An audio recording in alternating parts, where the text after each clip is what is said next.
Esse é o único canal do YouTube, querido, que tem a Bíblia comentada versículo a versículo. Por isso, salve, salve, gente boa! Seja muito bem-vindo a esse trabalho inédito e exclusivo que você só vai encontrar aqui. Vamos juntos nessa jornada de aprendizado da Palavra de Deus? Então vamos lá, o tema desse vídeo é o seguinte: precisamos entender o quanto somos pequenos.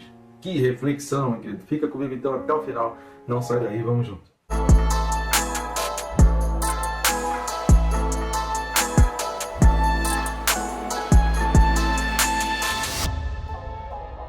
Rapidamente, só não deixe de se inscrever no canal. Se está assistindo aí e ainda não está inscrito, clica aí no botão rápido e fácil, inscrever-me e pronto, já vai estar inscrito. Eu recomendo ainda clicar no sininho, né, acionar aí as notificações, para que você, além de ficar por dentro de tudo que acontece no canal, você ainda é lembrado, né, e aquilo vai te trazer a memória que você precisa estudar a palavra. A Bíblia diz, o Senhor dizendo: o meu povo peca por falta de conhecimento. Nós estamos aqui para te ajudar, para te direcionar, pelo menos um pouquinho, em relação à palavra de Deus, dessa aproximação que eu tenho certeza que vai ser bênção demais para a tua vida. Tá certo? Então vamos lá. Texto desse vídeo, Hebreus 12, versículos 19 e 20. Carta aos Hebreus, capítulo 12, versículos 19 e 20, fala assim: e ao clangor da trombeta e ao som de palavras tais, que quantos o ouviram suplicaram que não se lhes falasse mais, pois já não suportavam o que lhes era ordenado. Até um animal, se tocar o monte, será apedrejado. Aqui a gente já falou no vídeo passado, se você não assistiu, assista o vídeo anterior, correspondente ao versículo 18, que esse trecho até o que a gente tem hoje, né, o versículo 29, por que eu digo que a gente tem hoje? Porque originalmente nenhum livro da Bíblia foi escrito com essa divisão de capítulo e versículo, né? Isso foi uma instrução para facilitar, que só ocorreu no século XIII. Então só no século XIII, né, em 1223, é que essa divisão de capítulo e versículo surgiu. Então, inicialmente não havia essa divisão, mas para nós hoje ajuda muito, né, ter a Bíblia didaticamente dividida em capítulo e versículo. Então, o que a gente tem hoje, como versículos de 18 ao 29 do capítulo 12, eles vão apontar, mostrar a questão do Sinai e fazendo um comparativo com relação a Sião celestial, dizendo: olha, vocês não se aproximaram, vocês não estiveram, não presenciaram tudo o que aconteceu no Sinai, mas vocês têm conhecimento dessa história, só que agora vocês estão experimentando uma outra coisa, que é Sião. E aí, como o autor aqui está escrevendo para pessoas que estão passando por uma grande tribulação, ele está pegando aquele temor, aquela reverência e o respeito que precisava haver ali no Monte Sinai, que gerou neles um medo muito grande, todos ficaram aterrorizados. A gente vai ver isso aqui nesse vídeo também, no próximo principalmente.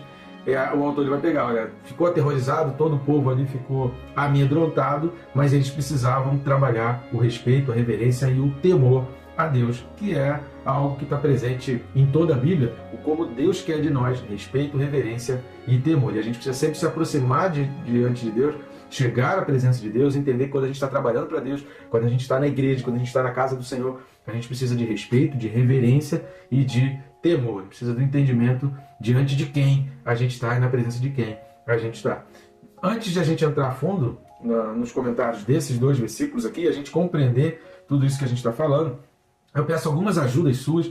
Nosso canal aqui é independente, a gente não tem ajuda de nenhuma instituição e o nosso objetivo é estar abençoando vidas. Quanto mais gente inscrita e quanto mais gente estiver assistindo os nossos vídeos, qual o significado disso? Tem mais gente em contato com a palavra de Deus. Isso é fantástico. Jesus disse: ide pelo mundo e pregar o evangelho a toda criatura. Eis-nos aqui com esse objetivo, que a gente alcançar o maior número de pessoas possíveis, estudando e interessadas, porque o verdadeiro avivamento ele acontece através da palavra. Como você pode estar nos ajudando? Uma forma, querido, é de graça. Você não vai precisar desembolsar nada, não custa nada para você, além de ser rápido e fácil. É o famoso triplo C, né? Conhecido como triplo C: curtir, comentar e compartilhar. Fazendo dessa forma aí, o próprio YouTube já aumenta o alcance e ele acaba recomendando e indicando esses vídeos para mais pessoas. Outra maneira também que você pode estar ajudando o nosso canal, o nosso ministério, tá vendo esse QR Code aqui do lado? Você pode ler esse QR Code, ele vai ficar aqui até o final do vídeo, ou ir na descrição do vídeo, aqui embaixo, no primeiro link, vai abrir o mesmo menu, que são formas de adquirir esses livros que já estão aparecendo aqui do lado. São livros de minha autoria, e que você vai poder encontrar ali no nosso canal na Amazon, na Hotmart, no Mercado Livre, na Americanas, e assim você pode estar adquirindo em formato digital, em papel, e contribuindo para o nosso canal e também para o nosso ministério, tá certo? E ficamos à vontade aí, ali também você tem um link, quiser fazer um convite, quiser que participe de algum congresso, alguma conferência, ficamos também à vontade aí à disposição, se você assim o desejar, só entrar em contato, tá bom? Então vamos lá, antes, para a gente conseguir entender e a gente pegar esse cenário histórico, e a gente vivenciar o que o autor está falando aqui no capítulo 12, a gente precisa ir para os textos lá do Antigo Testamento. No vídeo passado, eu falei sobre os textos de Êxodo 19, Êxodo 20, Deuteronômio 4 e Deuteronômio 5. Eu recomendo a leitura desses capítulos da Bíblia e também que você assista o vídeo anterior, o vídeo passado, referente a Hebreus 12 e 18. Aqui, a gente vai trabalhar em cima de Êxodo 20. Então vamos lá para Êxodo 20, do 18 ao 26. Então o livro do Êxodo, capítulo 20, do 18 ao 26, fala assim: Todo o povo presenciou os trovões, os relâmpagos e o clangor da trombeta e o monte fumegante. E o povo, observando, se estremeceu e ficou de longe. Disseram a Moisés: Fala-nos tu e te ouviremos. Porém não fale Deus conosco, para que não morramos. Respondeu Moisés ao povo: Não temais, Deus veio para vos provar, e para que o seu temor esteja diante de vós, a fim de que não pequeis. O povo estava de longe, em pé. Moisés, porém, se chegou à nuvem escura, onde Deus estava. Então disse o Senhor a Moisés: Assim dirás aos filhos de Israel: Vistes que dos céus eu vos falei, não fareis deuses de prata ao lado de mim, nem deuses de ouro fareis para vós outros. Um altar de terra me farás, e sobre ele sacrificarás os teus holocaustos, as tuas ofertas pacíficas, as tuas ovelhas e os teus bois. Em todo lugar onde eu fizer celebrar a memória do meu nome, virei a ti e te abençoarei. Se me levantares um altar de pedras, não farás de pedras lavradas, pois se sobre ele manejares a tua ferramenta, profaná-lo-ás. Nem subirás por degrau ao meu altar, para que a tua nudez não seja ali exposta. Interessantíssimo, né? De não subir no degrau, porque naquele tempo eles não vestiam calças, né? Então eram vestidos longos. Os homens vestiam assim, né? Então, subir degraus, as pessoas embaixo ficavam vendo partes ali do seu corpo, e Deus não queria que aquilo acontecesse no meio do povo, né? Que interessante, né? Assim a gente vai conhecendo também um pouco da história. Mas vamos analisar alguns pontos aqui, que são pontos levantados, e que lá na carta aos Hebreus capítulo 12, o autor da carta, ele não tem dúvida que os seus leitores soubessem. Então, para a gente poder entender o que está sendo dito lá em Hebreus 12, a gente precisa chegar um pouquinho próximo ao conhecimento daqueles leitores. Senão a gente não vai conseguir ter um entendimento próximo ao que o autor queria ao escrever a carta aos Hebreus capítulo 12. Tá legal? Então a gente precisa entender o que está acontecendo aqui em Êxodo 20, em Êxodo 19, em Deuteronômio 4, Deuteronômio 5. A gente precisa experimentar esse tipo de coisa, estudar, visualizando, encenando na nossa mente o que aconteceu ali, para que a gente possa ter uma ideia a respeito de que o autor está falando no capítulo 12. E aí quando a gente volta para aquele texto, a gente já tem todo esse panorama. É como a gente comentar um filme, né? Se eu comentar detalhes de um filme que você já assistiu uma ou até mais de uma vez, e que você tem essa memória desse filme na tua mente, eu vou falar poucas coisas e você já vai associar logo ao filme, você já vai logo lembrar, aquilo já vai te remeter para aquele filme. É assim em Hebreus 12. O autor está falando ali poucas coisas, mas que a mente dos seus leitores já tinha um pleno conhecimento do que está acontecendo, do que aconteceu no Sinai. Então é isso que a gente precisa, ter esse conhecimento para que aquelas poucas coisas possa remeter e a gente então possa ter a noção, e que a gente venha ter essa noção do que o autor está dizendo lá em Hebreus 12. Aqui em Êxodo 20, versículo do 18 até o 26, para a gente entender essas expressões que o autor vai falar lá em Hebreus, suplicaram e não suportavam, a gente precisa entender esse trecho. O versículo 18, repare que o versículo 18 começa com todo o povo. Não diz aqui que foram alguns, não diz aqui que foram os anciãos, não diz aqui que foram os mais novos, não diz aqui que foram os sacerdotes, que foram os levitas, que foi a família tal, as famílias tais, não diz isso. Está falando todo o povo. Se todo o povo inclui Moisés, tá? Todo mundo. Então ninguém daquele povo, lembrando que a gente está falando de um contexto aqui, que se a gente for imaginar para cada homem pelo menos mais 3 pessoas, né? Aí uma esposa e 2 filhos, a gente tem aí 3 vezes 6, 18, a gente tem quase 2 milhões de pessoas, que a Bíblia diz que saíram 600 mil homens. Então é muito provável que tivesse aqui mais de 2 milhões de pessoas. A Bíblia está dizendo que todos eles, né, imagina aí, tem cidades aqui, eu estou aqui na cidade de Porto Alegre, que tem 2,5 milhões de habitantes. É praticamente a população que estava ali. Imagina a cidade aqui de Porto Alegre em peso ao pé do Monte Sinai, esvazia Porto Alegre, bota esse povo todo ali ao pé do Sinai, era mais ou menos a mesma quantidade de pessoas que estavam ali. E a Bíblia está dizendo que todos eles. Então não podemos esquecer de que estamos falando de uma geração que não conheceu o poder de Deus até a saída do Egito. Aquele povo que estava ali diante do Monte Sinai, quem era? Era o povo que depois de 400 anos no Egito, eles então vão entender Deus. Querido, 400 anos, você tem aí no mínimo, 6 gerações que já se passaram, que não conheceram o poder de Deus, que não tiveram contato com profetas, que não tiveram contato com homens que falavam com Deus, que tinham muita clareza. Então, querido, 400 anos é muito tempo. A gente aqui no Brasil, a gente tem, né, pouco mais de 500 anos de existência. Imagina, é quase isso. Imagina, será que a gente se lembra? Né, quanto você consegue se lembrar? Quanto da história dos portugueses, ou dos índios, ou dos negros, né? Hoje o Brasil é um povo mestiço. Mas você se lembra desses antepassados? Você se lembra de alguma coisa? Imagina o povo ali no Egito também, 400 anos. Isso é legal para a gente mostrar o quanto eles tinham muito mais apego às suas tradições, à sua vivência dos seus antepassados, do que nós hoje. Esse respeito deles é admirável. 400 anos sem ter nenhum conhecimento com o poder de Deus e, de repente, uma demonstração de poder dessa magnitude, desse alcance, dessa forma tremenda que todo o povo então viu. Várias gerações aqui, eles só tinham conhecido a Deus, como Jó, né? Só conhecido a Deus de ouvir falar de Abraão, de Isaac, de Jacó, de José. Eles só conheciam de ouvir falar. Mas agora os olhos deles estavam contemplando aquilo tudo. Semelhante ao que disse Jó, no capítulo 42 do livro que leva o seu nome. O versículo 19 de Êxodo 20 vai falar algumas expressões importantes. O povo, diante dessa primeira demonstração deles aqui de grande poder de Deus, ele começa a ter a noção do quanto eles são pequenos e de que, poxa, não dá, a gente precisa de um mediador. A gente precisa de um mediador. E aí o povo então vai falar para Moisés as expressões: fala-nos tu e te ouviremos. Esse fala-nos tu é exatamente um pedido que o povo faz. Assim, olha, a gente precisa de um mediador. Isso vai apontar para Jesus Cristo. Por isso eu vou recomendar aqui que você assista o vídeo que a gente vai falar sobre Hebreus 12, 24, mais um pouco para frente, né? Daqui a 3 vídeos a gente vai estar falando sobre ele. É muito importante que você assista o vídeo correspondente a Hebreus 12, 24. Mas a gente já tem 2 vídeos que já estão aí no nosso canal, aqui nessa playlist. A gente tem playlist separada por livros. E na playlist de Hebreus, eu queria muito que você assistisse os vídeos correspondentes a Hebreus 8:6 e Hebreus 9:15. Hebreus 8:6 e 9:15. Assista esses vídeos, porque a gente vai comentar a respeito dessa expressão mediador, que eu não vou trazer aqui nesse vídeo, porque já está explicado aí no nosso canal. Agora, o versículo 20 de Êxodo 20 vai falar o seguinte, olha: respondeu Moisés ao povo: não temais, Deus veio para vos provar. Isso aqui, a gente já falou também em vídeos passados sobre essa questão. Nós já dissemos no estudo da Carta aos Hebreus algumas vezes, né? Nem sei exatamente em quais os versículos que isso foi falado, mas várias vezes nós falamos exatamente sobre isso, principalmente no capítulo 11, quase em todos os vídeos do capítulo 11 daqui da Carta aos Hebreus.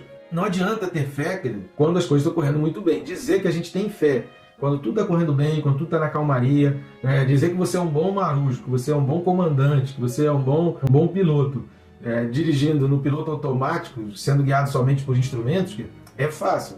O difícil é quando você está no meio da tempestade, quando você está no meio de uma situação adversa, quando ocorre algum problema, alguma pane, e aí você demonstrar realmente o quanto você tem de conhecimento. E o que a gente pode observar aqui nesse versículo 20, quando fala Deus veio para nos provar, é que só palavras não bastam. Se na hora da prova, essa fé não vai resultar em perseverança. Se você diz que tem fé na hora que está tudo tranquilo, mas na hora que você é aprovado, você peca, na hora que você é colocado à prova, você opta pelo pecado, você opta pelos prazeres da carne, então alguma coisa está errada ali. A nossa fé ela precisa ser evidenciada, ela precisa ser demonstrada na hora em que as ofertas estão sendo colocadas diante de nós. Tem um filme muito interessante que fala sobre essa questão de escolha, que ele é novo, ele está recente, aí eu recomendo assistir o filme, que é O Deslocamento, em inglês The Shift, mas ele trabalha muito essa questão das escolhas e como as escolhas que a gente faz têm consequências, causam modificações e que a nossa fé ela é aprovada diante das escolhas. A gente precisa ter o discernimento. Esse filme é muito legal para você compreender essa questão do discernimento na hora das escolhas. Então a nossa fé é aprovada, Deus nos prova exatamente para que diante daquela prova a gente demonstre o quanto a gente tem realmente fé.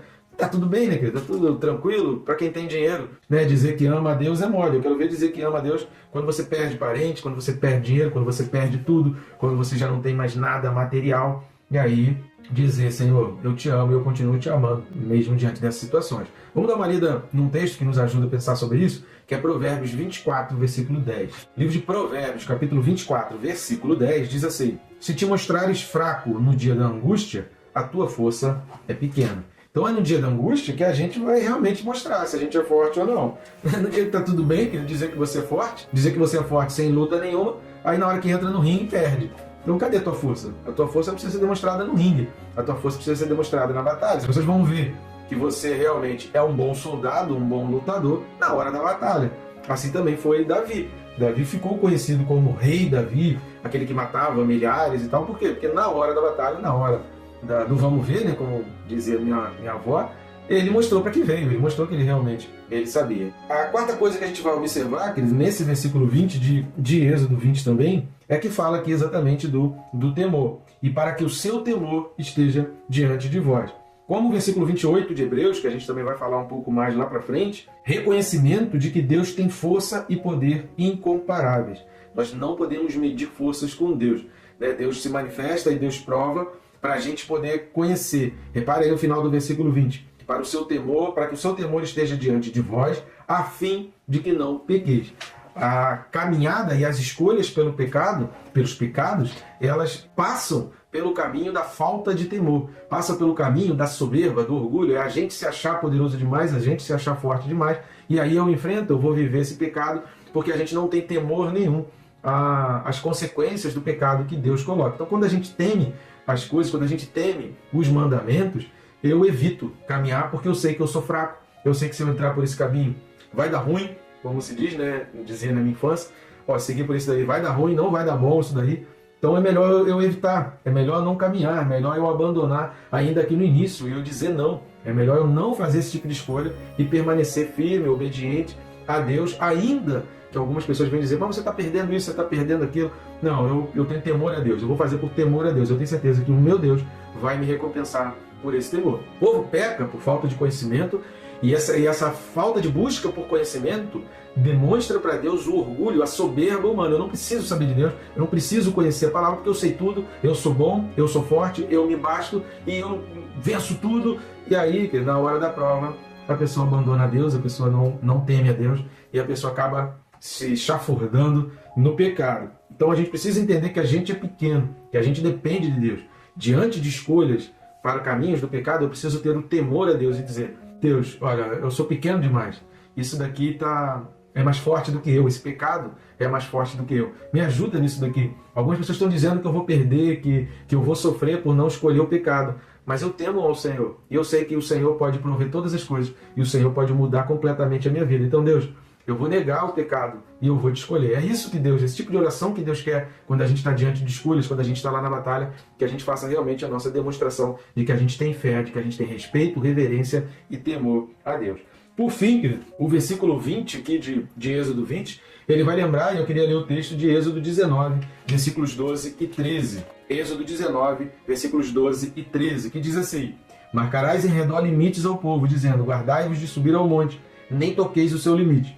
Todo aquele que tocar o monte será morto, mas mão nenhuma tocará neste, mas será apedrejado e flechado, quer seja animal, quer seja homem, não viverá. Quando soar longamente a buzina, então subirão ao monte. Ou seja, precisava ter o respeito, tinha um momento, tinha a hora certa, e lá em Hebreus 12, 20, naquele final daquele versículo, está remetendo a essa passagem aqui, de que até um animal, se tocasse o monte, também morreria. Ou seja, você precisava guardar você, a tua família e a tudo que você tem, até os animais, para que tudo que você tem, respeite ao Senhor. Isso é muito importante para a gente entender. Deus quer que tudo que a gente tenha, respeite ao Senhor, tenha reverência e tenha temor. Nos próximos vídeos a gente vai detalhar um pouco mais ainda sobre essa questão do Monte Sinai, para que com isso na mente a gente consiga entender a questão da Sião celestial que é apresentada em Hebreus 12. Tá bom, gente? Que Deus te abençoe rica e abundantemente.